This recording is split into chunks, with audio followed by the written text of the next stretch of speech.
वज़ीर आला मुराद अली शाह ने कहा है कि किसी भी सियासी जमात पर पाबंदी नहीं लगनी चाहिए। जो जमात मुल्क की सालमियत के खिलाफ काम करे, क्या वो सियासी जमात हो सकती है?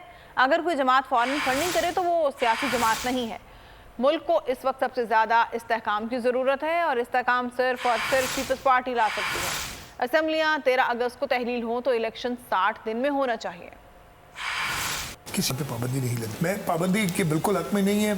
जो मुल्क की सालमियत के खिलाफ काम करेगा, क्या उसको सियासी जमात आप कहेंगे? इस मुल्क की सियासी जमात, फॉर एग्जाम्पल ये फॉरेन फंडिंग वाली चीज़ है जी जी। उसको अगर मैं फ्लॉट करूँगा तो मैं सियासी जमात हुई नहीं। फिर पाकिस्तान पीपल्स पार्टी इस मुल्क में अब इस्तेहकाम ला सकती है, इस मुल्क में स्टेबिलिटी ला सकती है। सबको पता है कि जी 13 अगस्त को टर्म खत्म हो रही है। The election commission should be prepared to have elections within 60 days. Normal procedure में किसी बंदे को, किसी शख्स को खुश करने के लिए आप असेंबली डिसॉल्व नहीं करते।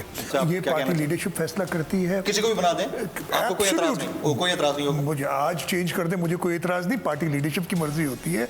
मेरा तो ये पॉइंट ऑफ व्यू है, मेरा ये ख्याल है कि हर एक को हक है इस मुल्क में आए। और नवाज शरीफ साहब को अब तो बड़ा क्लियर हो गई ना बात, जिस तरीके से बातें हो रही हैं। वो ये कह रहे हैं कि उनको गलत सज़ा दी गई थी और गलत डिस्क्वालीफाई किया गया था।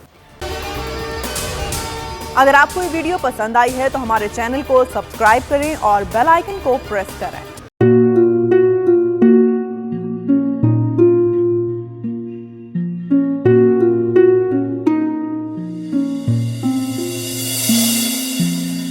अपना घर यूं छोड़ के आखिर बोल किधर जाएगा। ये जो पड़ा है वक्त कड़ा है, वक्त गुजर जाएगा।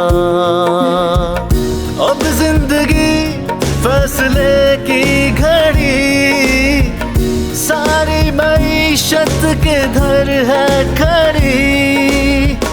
करने पड़ेंगे कठिन फैसले, तुझ पे ये कैसी आन पड़ी। देखना अब कुछ यूं बदलेगा हमारा पाकिस्तान, खुशियाँ वापस ला कर देगा हमारा पाकिस्तान। देखना अब कुछ यूं बदलेगा हमारा पाकिस्तान, खुशियाँ वापस ला कर देगा हमारा पाकिस्तान।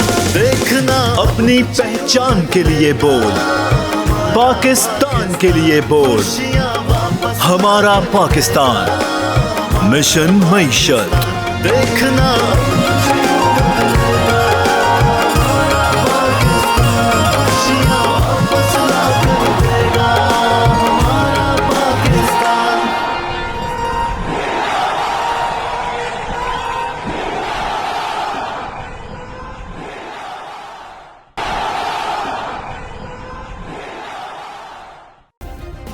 सब्सक्राइब करें और बेल दबाएं ताकि कोई खबर रह न जाए।